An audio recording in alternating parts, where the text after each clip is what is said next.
자, 요한복음 1장 26절에서 27절 말씀 우리 다 찾으셨으면 우리 함께 같이 읽겠습니다. 요한이 대답하되 나는 물로 세례를 베풀거니와 너희 가운데 너희가 알지 못하는 한 사람이 섰으니 곧 내 뒤에 오시는 그이라. 나는 그의 신발끈을 풀기도 감당하지 못하겠노라 하더라. 세례 요한은 메시아의 오심을 준비하고 외치는 삶을 살았습니다. 그러다 보니까 저희가 세례 요한의 모습을 볼 때 두드러지게 보여지는 모습 중에 하나가 겸손의 자세죠.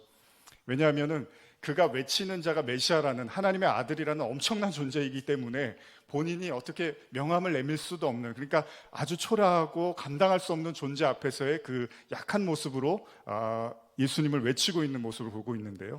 오늘 읽으신 27절의 본문을 보시면 나는 그의 신발끈을 풀기도 감당하지 못하겠노라 라고 말한 이 구절을 살펴보면은 당시의 그 유대의 풍습에 보면 주인은 초대한 손님이 방문하면 자기 집에서 가장 천한 종을 시켜서 신발끈을 풀고 발을 씻기게 했다고 합니다. 그러니까 세례 요한이 지금 신발끈을 풀기도 감당하지 못한다라고 이야기하는 것은 그 천한 종보다도 더 못한 사람이라는 이야기로 이런 표현을 쓰고 있다는 거죠. 그러다 보니까 세례 요한의 외침 속에 우리가 가만히 들여다보면 대부분 당시의 유대인들은 하나님이라는 권세를 등에 업었습니다. 그리고 나서 그 권세를 가지고 스스로의 품격을 높였습니다. 그런데 그 당시의 유대인들 율법주의자들과는 달리 세례 요한은 신앙의 본질을 다시 오실 메시아에 의해서 우리의 인간적인 본성이 이렇게 쇠퇴해 간다라는 표현으로 외치고 있었다는 거죠. 그래서 유명한 말을 이렇게 남기죠. 요한복음 3장 30절인데요. 한번 같이 읽어볼까요? 시작. 그는 흥하여야겠고 나는 쇠하여야 하리라. 이게 세례 요한이 남긴 아주 중요하고 또 아주 핵심적인 구절인데요. 이걸 원어적 개념으로 제가 한 번 더 살펴봤는데 뭐 큰 차이는 없습니다. 그러나 의역을 해보면 그는 반드시 증가해야 되겠고 나의 힘과 권위는 그보다 계속 감소해야 된다, 이런 의미를 갖고 있습니다. 이게 세례 요한이 예수님을 외치면서 가졌던 마음이었던 거죠. 그러니까 예수님은 계속해서 힘이 더해져야 되고 나는 계속 쇠퇴해야 된다는 것입니다. 여러분들이 잘 아시는 것처럼 이스라엘 백성들이 종살이를 합니다. 그러면서 하나님께서 애굽에서 이스라엘 백성들을 꺼내서 광야의 생활을 하게 되죠. 그런데 여기에서 하나님께서 이스라엘 백성들 그냥 꺼내신 게 아니라 10가지의 기적과 기사를 경험하게 합니다. 엄청난 경험들을 하죠. 사실 여러분들이 한 번도 평생에 겪어보지 못할 일들을 이스라엘 백성들은 계속 했어요. 심지어는 바다가 갈라지는 경험까지도 하게 됩니다. 엄청난 일들을 계속 보게 됩니다. 그래서 이스라엘 백성들의 마음속에는 어떤 마음이 생겼냐 하면 하나님께서 우리를 이렇게 애굽에서 건져내 주셨다면 이런 기적과 이사를 베푸실 수 있는 이런 하나님이라면 우리가 그 하나님이 말씀하시는 가나안 땅이라는 곳에 가면 엄청난 우리는 그 부와 영화와 기쁨을 누릴 수 있는 삶을 살 거라는 기대감에 빠졌겠죠. 그런데 하나님이 광야로 그들을 끌고 가시고 가나안에 또 바로, 물론 이스라엘 백성들의 믿음이 없어서도 그렇지만 어쨌든 가나안까지 들어가는데 40년 동안에 그들이 겪었던 하나님은 어떤 하나님이었냐면 영양가가 없어 보이는 거친 사막과 같은 하나님이었다는 거죠. 그러니까 기대한 만큼의 결과를 얻지를 못했던 거예요. 그러니까 사람들이 신앙생활을 힘든 게 이런 거잖아요. 성경을 보면 기적도 일어나고 뭐 오병이어도 일어나고 대단한 일들이 계속 일어나서 우리는 그런 환상을 가지고 기도하고 신앙생활을 하게 되는데 실제로 우리의 삶에서 일어나는 일들이 막 그렇게 대단하고 엄청난 것 같이 느껴지지가 않는단 말이죠. 여기서 사람이 하나님과의 신앙의 갈등을 갖게 되는 거죠. 뭔가 이스라엘 백성들처럼 그런 마음이 드는 거예요. 이스라엘 백성들이 그래서 만나를 보면서 이야기했던 게 뭐냐 하면 민수기 11장 5절 6절인데요. 제가 읽어드릴게요. 우리가 애굽에 있을 때는 값없이 생선과 오이와 참외와 부추와 파와 마늘들을 먹은 것이 생각나거늘 이제는 우리의 기력이 다하여 이 만나 외에는 보이는 것이 아무것도 없도다. 사실 이스라엘 백성들이 애굽에 있을 때 먹었던 것들이 중요한 게 아니라 하나님께서 이스라엘 백성들에게 엄청난 기적과 이적을 통해서 그들을 끌어낸 게 중요한데 그들은 그렇게 이야기하지 않습니다. 거기서 먹었던 것들, 거기서 누렸던 것들을 이야기하고 지금 와서 하나님이 아무리 동행하신다 하더라도, 하나님이 아무리 우리와 함께 하신다 하더라도 우리에게 보이는 건 만나 외에는 아무것도 없습니다. 이렇게 이야기를 하는 거죠. 그러면서 한마디 뭐라 하냐면 우리의 기력이 다했다라고 표현을 합니다. 광야 40년을 지나면서 이스라엘 백성은 만나라는 하늘의 양식을 먹습니다. 그런데 이 만나의 특징이 뭐냐니까 먹으니까 점점 힘이 빠져간다는 거예요. 인간이 생각하는 종교, 인간이 생각하는 어떤 하나님, 절대자, 우리는 왜 신앙을 갖고 왜 믿음을 갖습니까? 저와 여러분들이 하나님을 믿는 궁극적인 목적이 뭡니까? 구원입니까? 영생입니까? 평안입니까? 행복입니까? 기쁨입니까?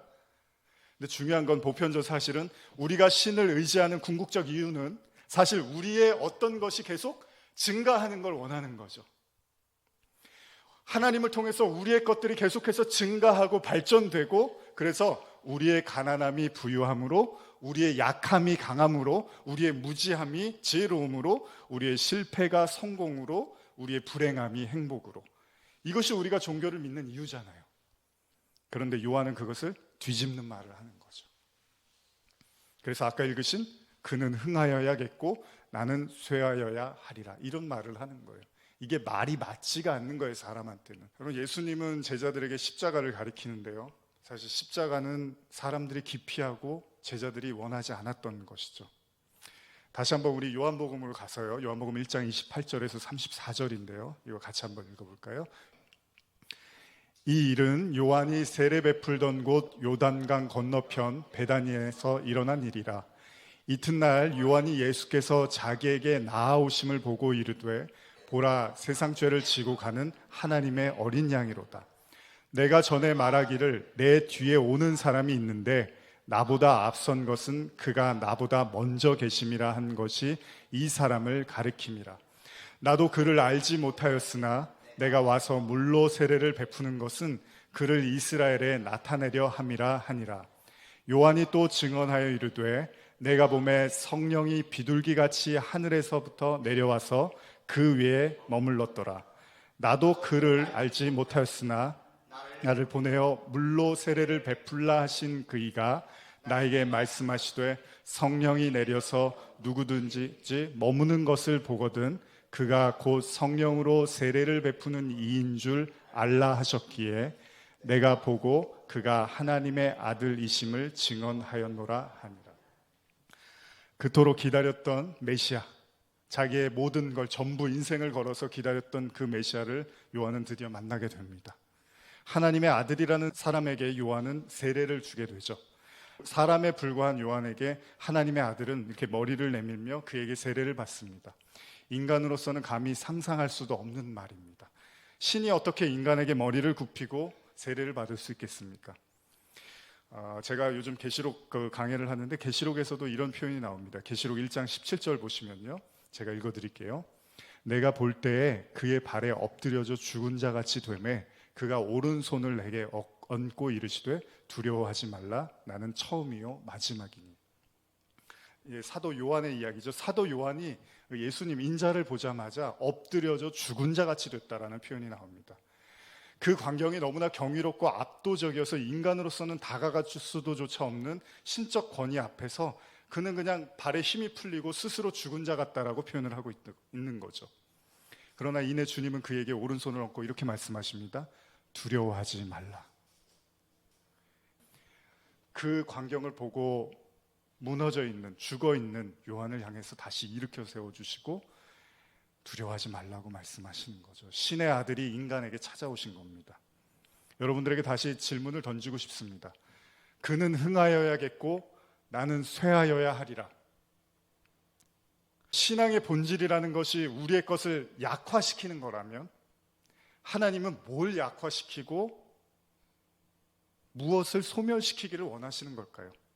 아까도 이야기했던 것처럼 신앙은 우리의 것들을 가증시키고 발전시켜야 하는데 오히려 십자가라는 것을 통해서 우리의 본성을 약화시킨다면 우리는 쇠하여짐을 통해서 도대체 뭐를 약화되어져야 하는 걸까요? 마태복음 3장 13절에서 17절 보면요, 제가 읽어드릴게요. 이때 예수께서 갈릴리로부터 요단강에 이르러 요한에게 세례를 받으려 하시니 요한이 말려 이르되 내가 당신에게 세례를 받아야 할 터인데 당신이 내게로 오시나이까? 예수께서 대답하여 이르시되 이제 허락하라. 우리가 이와 같이 하여 모든 의를 이루는 것이 합당하니라 하시니 이에 요한이 허락하는지라. 예수께서 세례를 받으시고 곧 물 위에서 올라오실새 하늘이 열리고 하나님의 성령이 비둘기같이 자기 위에 임하심을 보더니 하늘로부터 소리가 있어 말씀하시되 이는 내 사랑하는 아들이요 내 기뻐하는 자라 하십니다. 사실 오늘 나누고 싶은 말씀입니다. 오늘 우리가 꼭 나눠야 될, 배워야 될 말씀이죠. 요한의 세례 이후에 요한이 목격한 장면은 예수님의 머리 위로 하늘문이 열리고 성령이 임하셨다는 거죠. 그런데 그는 하늘로부터 소리를 듣게 됩니다. 그 소리가 뭐냐면 이는 내 사랑하는 아들이요 내 기뻐하는 자라. 자, 한번 쉽게 설명을 드릴게요. 성경에서 우리는 끝없이 성령 얘기를 합니다. 불 받아라, 성령 받아라, 성령으로 거듭나라. 성령이 아니고는 우리가 하나님께 예수 그리스도를 통해서 하나님께 나갈 수 없지만 그 성령을 통해서 우리가 또 나가야 되는 것이고, 성령 얘기를 우리는 끝없이 듣습니다. 근데 성령의 내용을 요약한 말이 이겁니다. 사랑하는 아들이요 기뻐하는 자라. 근데 이 말씀을 오늘도 분명히 우리에게 동일하게 말씀을 하시는데요. 제가 로마서 8장 15절을 16절을 현대어 성경으로 좀 읽어드리겠습니다. 우리는 노예처럼 아첨하거나 겁낼 필요가 없습니다. 하나님의 가족 안에 자녀로 영접을 받았으니 하나님의 자녀답게 행동하여 하나님을 아버지라고 불러야 합니다. 그것은 하나님의 성령께서 우리 마음 깊은 곳에 말씀하시며 우리가 참으로 하나님의 자녀라는 것을 증거해주고 계시기 때문입니다.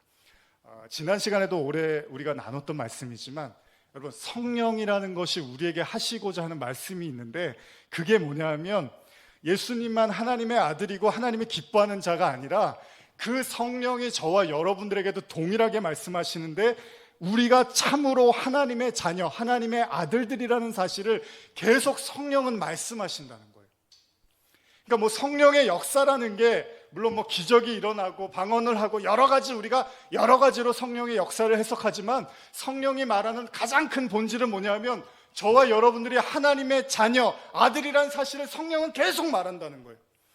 다시 말하면 이게 성령의 본질이고 목적이고 하나님이 우리에게 성령을 주시는 가장 큰 이유라는 거예요. 그래서 예수님이 세례를 받고 하늘문을 열리고 성령을 받자마자 그때 하나님의 아들이고 기뻐하는 자라고 말씀을 하시는 걸 우리에게 보여주시는 거죠.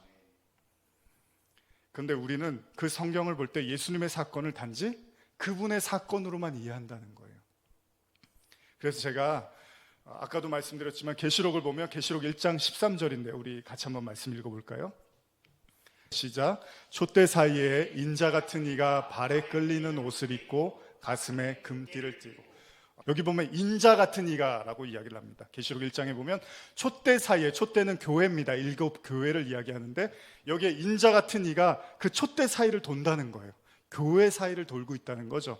그런데 인자 같은 이가라고 할 때 요한복음 6장 27절에 인자를 뭐라고 설명하냐면 썩을 양식을 위하여 일하지 말고 영생하시도록 있는 양식을 위하여 하라. 이 양식은 인자가 너희에게 주시리니 인자는 하나님 아버지께서 인치신 자라, 이렇게 이야기를 합니다.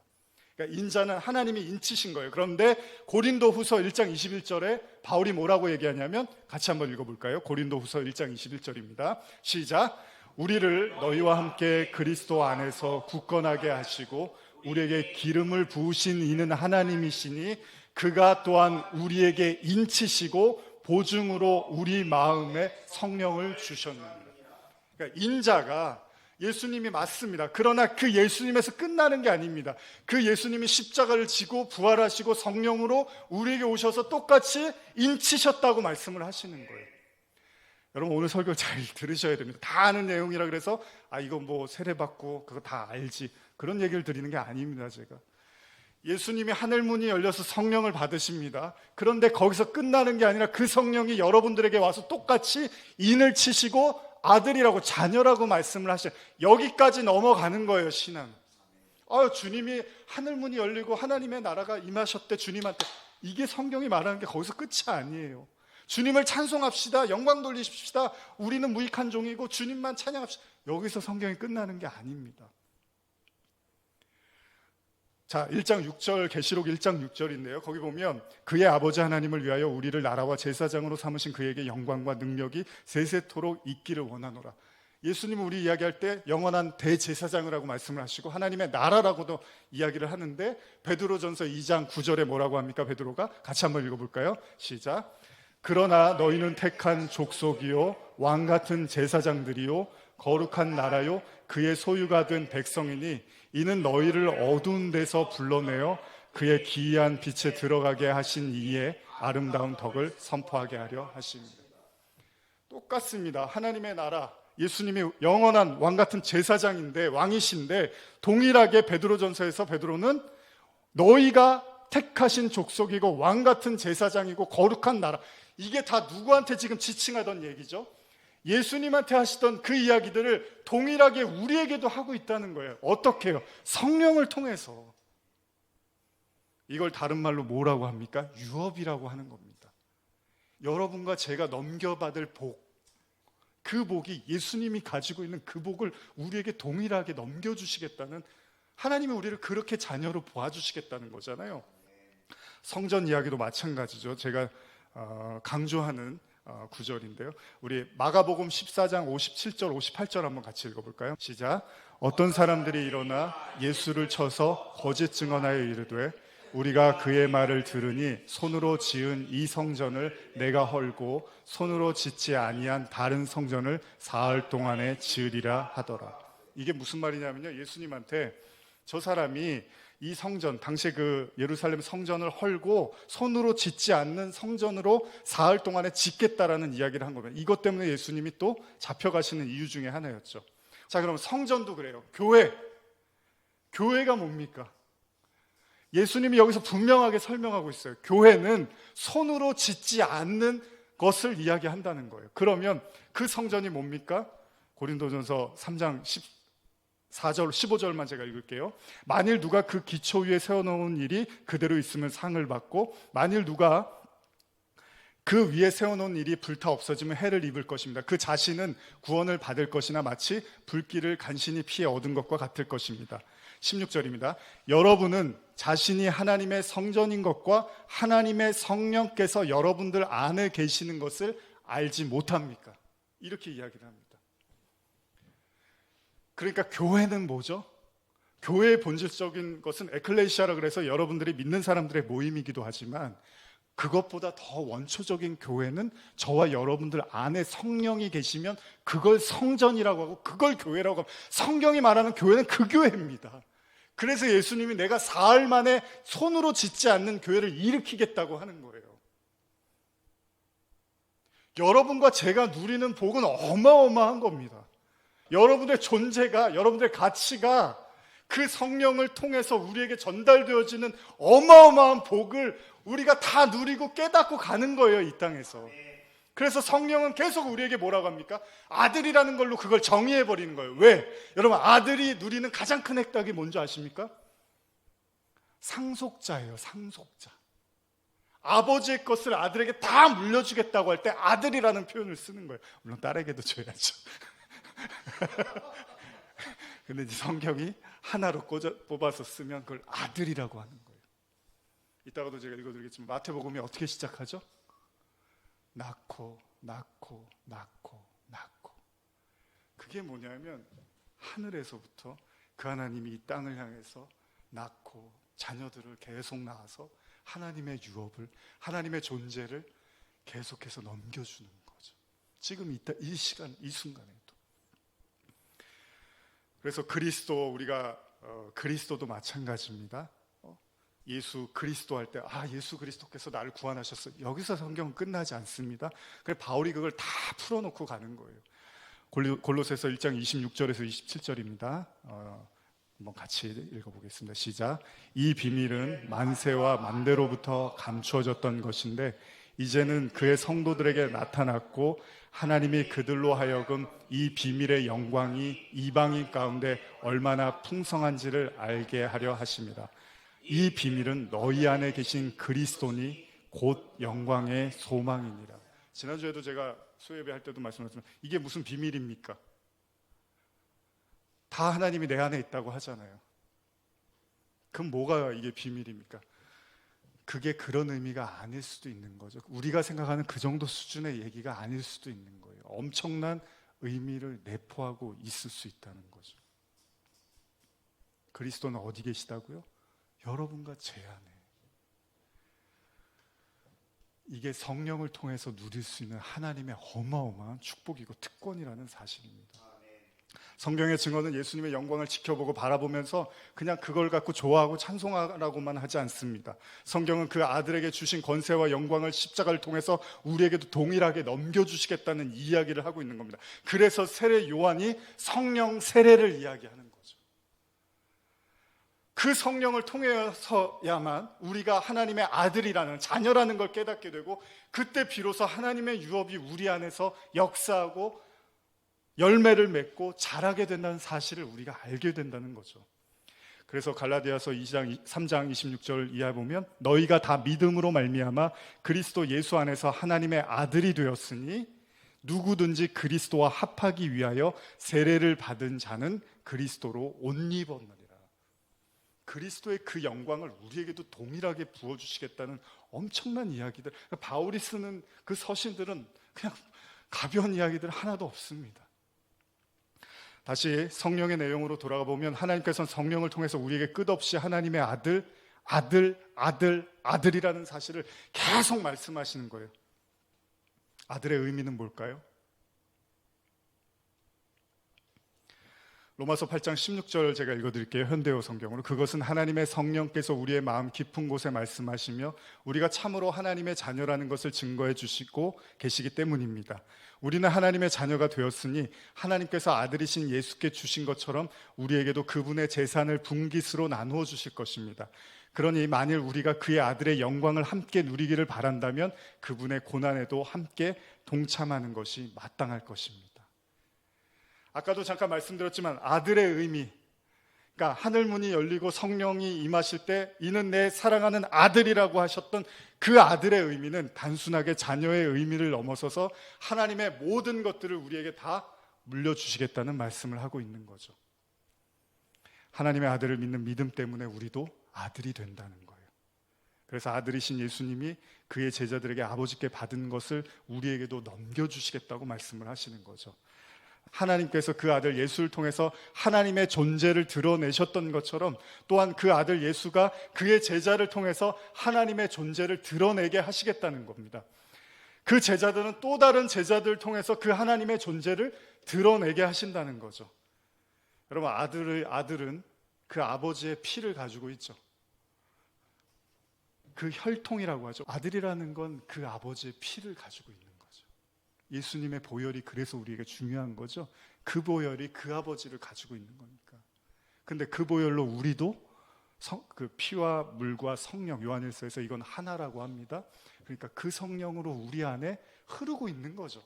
그럼 우리도 하나님의 자녀가 되는 거예요. 그래서 요한복음 1장에 하나님께로부터 난 자는 사람들의 그런 걸로 난 게 아니라 하늘로부터 하나님의 뜻으로 났다라고 하는 게 그 의미란 말이죠.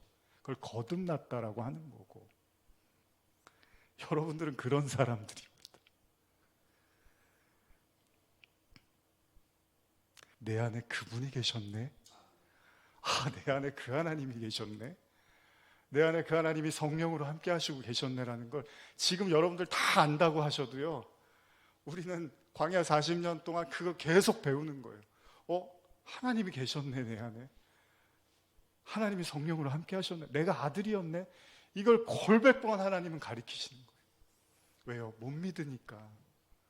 우리의 육신이 쇠하지 않으면 우리는 육신적인 것만 가지고 믿을 수밖에 없으니까 하나님이 육을 쇠하게 함으로써 영의 것으로 보게 하시는 거니까 세례 요한이 나는 쇠하고 그는 흥하라고 말씀하신 게 여러분 괴롭히려고 하는 게 아니라 하나님의 그 혈통, 하나님의 그 생명으로 우리가 다시 살아나고 있다는 사실을 저와 여러분들의 삶에서 계속 보여주시는 거예요.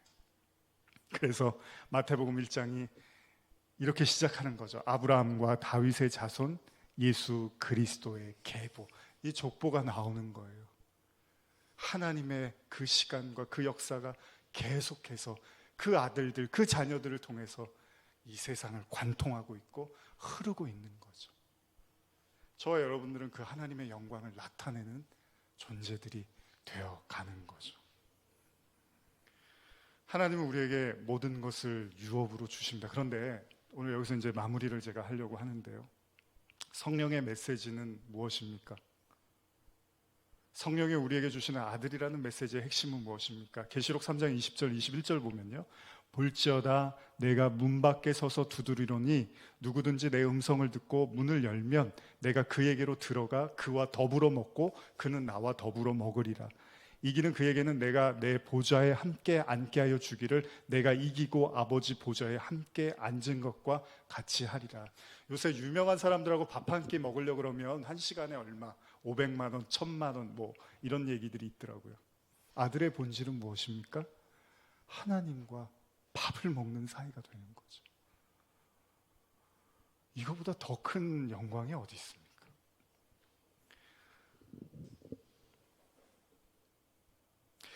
이 구절 읽고 이제 마무리하겠습니다. 요한복음 14장 16절에서 20절입니다. 성령의 메시지입니다. 같이 읽겠습니다. 시작.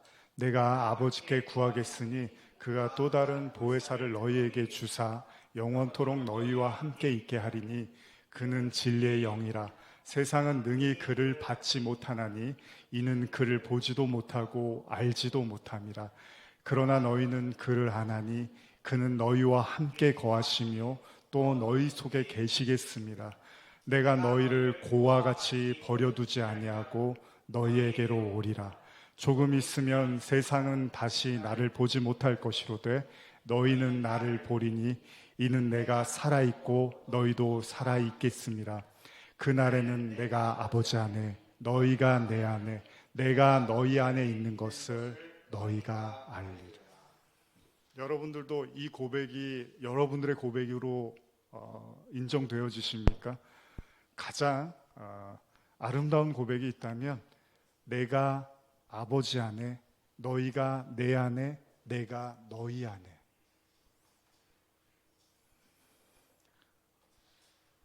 오늘 우리 안에 계신 그 하나님, 그 성령님, 그것이 아들이 누리는 영원한 축복이고 권세임을 잊지 마십시오. 기도하시겠습니다.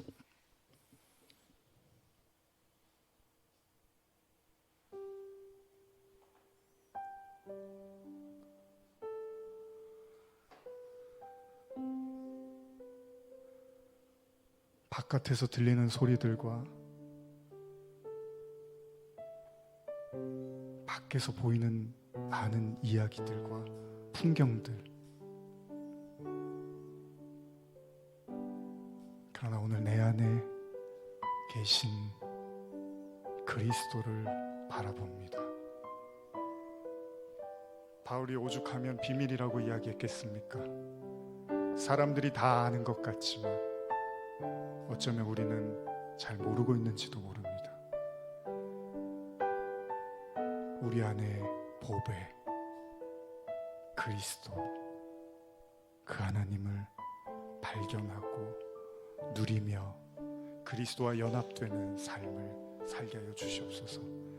감사드립니다. 예수님의 이름으로 기도드립니다.